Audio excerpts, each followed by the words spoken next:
Halo semuanya, senang banget rasanya kita bisa kumpul lagi di pemaparan kali ini. Coba deh, duduk yang santai dulu, ambil napas dalam-dalam. Mari kita tenangkan hati dan pikiran sejenak. Hari ini kita bakal ngobrolin sesuatu yang indah banget. Sebuah rutinitas yang mungkin udah sering banget kita dengar, tapi kadang kita lupa buat meresapi makna aslinya. Ya, kita akan membedah tentang sholat sunnah rawatib, sholat pengiring yang ternyata punya keutamaan luar biasa. Lewat pembahasan ini, kita bakal sama-sama lihat gimana amalan yang kelihatannya simple ini bisa bawa kedamaian luar biasa buat hidup kita di dunia, sekaligus jadi bekal berharga banget buat di akhirat nanti. Yuk, kita mulai. Di perjalanan kita hari ini, ada 4 hal utama yang bakal kita bahas. Pertama, kita awali dengan sebuah kisah pagi hari, lalu masuk ke konsep intinya, dilanjut dengan jenis dan aturan mainnya, dan terakhir kita bahas manfaat luar biasanya, baik secara duniawi maupun spiritual. Kita masuk ke bagian pertama ya, kisah pagi hari, perjalanannya Hasan. Coba bayangin suasana ini. Azan subuh baru aja berkumandang, udara masih sejuk banget kan? Nah, ada seorang ayah yang ngebangunin putranya namanya Hasan dengan super lembut.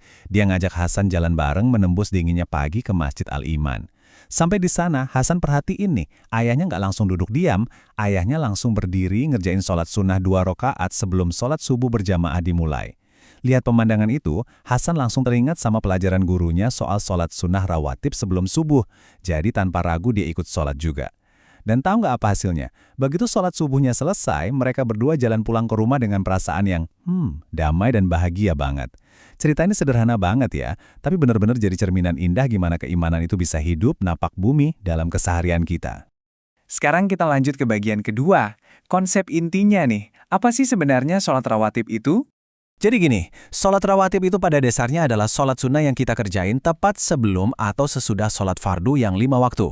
Kalau boleh diibaratkan, sholat fardu itu tamu VIP kita, nah sholat rawatib ini adalah pengawal atau pengiring setianya. Dan jujur, satu hal yang paling bikin saya tersentuh waktu nyiapin materi ini adalah fakta bahwa Nabi Muhammad SAW itu nggak pernah ninggalin amalan ini. Beliau benar-benar ngejaga banget praktek ini di sepanjang hidupnya. Luar biasa kan? Terus kenapa sih Nabi sampai segitunya menjaga sholat ini? Jawabannya ada di sebuah hadis riwayat Tirmizi yang merinding banget kalau kita resapi. Hadisnya bilang gini, barang siapa merutinkan sholat sunnah 12 rakaat dalam sehari, maka Allah akan membangunkan baginya sebuah rumah di surga. Coba deh bayangin sebentar, sebuah rumah dibangun khusus buat Anda, di tempat yang paling indah, dan syaratnya cuma ngerutinin amalan pengiring ini di sela-sela kesibukan hari kita. Wah, ini sih benar-benar janji kasih sayang yang nggak ada duanya. Masuk ke bagian ketiga ya, jenis dan aturannya. Gimana sih cara kita mempraktekkan rawatib ini? Praktisnya, sholat ini dibagi jadi 2 kelompok utama, qobliyah dan ba'diyah. Gampang kok ngingetnya. Qobliyah itu artinya sebelum.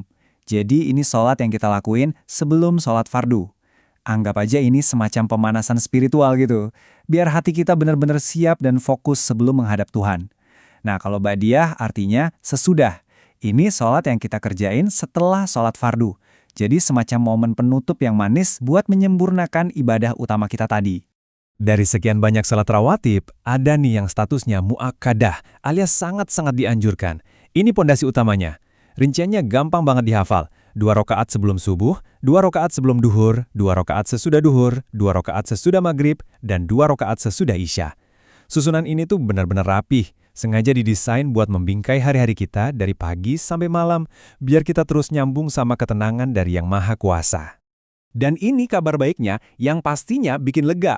Anda nggak perlu pusing ngehafal gerakan atau bacaan baru. Nggak sama sekali. Secara teknis, pelaksanaannya persis 100% kayak sholat fardu. Gerakannya sama, rukunnya juga sama. Satu-satunya yang beda cuma niat tulus di dalam hati kita. Oh ya, sholat ini juga fleksibel banget. Emang indah banget kalau dikerjain di masjid, tapi sangat dianjurkan juga buat dilakuin di rumah. Tujuannya apa? Biar rumah kita juga ikut kebagian cahaya kebaikan dari ibadah tersebut. Nah, biar makin semangat dan suasananya makin segar, coba deh kita senandungkan sebuah syair kecil yang ceria ini. Bunyinya kira-kira begini. Mari sholat sunnah rawatib, iringi sholat wajib, gugurkan dosa, raih pahala, Allah janjikan surga. Manis banget kan? Liriknya sederhana, tapi pesannya dalam. Ini tuh ngingetin kita, nggak cuma buat anak-anak, tapi kita yang dewasa juga. Kalau proses mendekat kepada Tuhan, itu harusnya jadi sesuatu yang menggembirakan. Oke, sekarang kita masuk ke bagian terakhir, bagian keempat. Nilai tertingginya, hikmah di dunia dan akhirat. Coba kita bedah manfaat luar biasa sholat ini dari 2 sisi yang saling melengkapi. dunia, dan akhirat.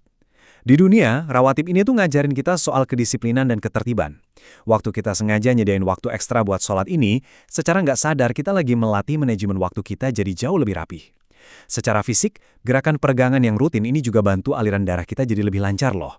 Dan ujung-ujungnya, jelas bikin jiwa kita jauh lebih tenang di tengah rutinitas yang super sibuk. Nah, kalau ngomongin urusan akhirat, beda lagi. Rawatib ini berfungsi buat nambal atau menyempurnakan segala kekurangan yang mungkin ada pas kita sholat fardu. Amalan ini bisa ngelipat gandain pahala dan jadi kunci pengugur dosa kita. Benar-benar keseimbangan yang sempurna kan? Kombinasi antara kesehatan jasmani, mental, dan tabungan bekal spiritual kita nanti. Kalau Anda butuh tambahan motivasi, yuk perhatiin beberapa fakta spiritual yang dijamin bikin takjub ini. Semuanya bersumber langsung dari riwayat hadis ya. Dengerin ini baik-baik. Ngerjain 6 rakaat sesudah maghrib, tanpa diselingi pembicaraan yang sia-sia, itu bisa menggugurkan dosa kita selama 50 tahun. Bayangin, 50 tahun. Terus, kalau kita bisa ngejaga 4 rakaat sebelum dan sesudah zuhur, itu bakal ngedatangin jaminan perlindungan mutlak dari api neraka. Ada lagi nih, menjaga 2 rakaat sesudah maghrib, itu bakal bikin nama pelakunya dicatat dengan sangat indah di surga tingkat paling tinggi, yaitu Iliyin. Kelihatan banget kan, amalan ini bukan sekedar rutinitas fisik biasa. Ini benar-benar investasi spiritual dengan limpahan kasih sayang Tuhan yang gak terhingga besarnya.